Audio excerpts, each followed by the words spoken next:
Hi friends, అందరు good morning. అందరూ ఎలా ఉన్నారు? బాగున్నారా? మేమైతే చాలా బాగున్నాం. ఈ రోజు అయితే మా ఇంట్లో అయితే కాకరకాయ అయితే ఫ్రై చేస్తుంది. ఏదో మంచి టేస్ట్ ఉంటుంది ఫ్రెండ్స్. ఒకసారి మీరు కూడా ట్రై చేసుకోండి. చూడండి, కాకరకాయలు అయితే ఇట్లా కట్ చేసింది.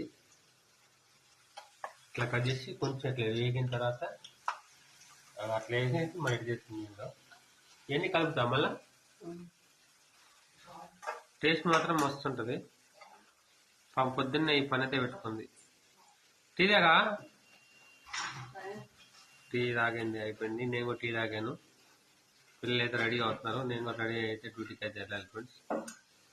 సోమవారం స్టార్ట్ అయిందంటే అందరికి సేమ్, అందరి సేమ్ ఎట్లా ఉంటుంది. అంత ఉదయం లేచిన కాబట్టి డ్యూటీలకి అయితే రెడీ అయ్యి వెళ్తా ఉంటారు. చలి అయితే ఇంకా తగ్గలేదు ఫ్రెండ్స్. అదైతే బాగుంది. ఇంకా మారుతున్నాయి చూడు.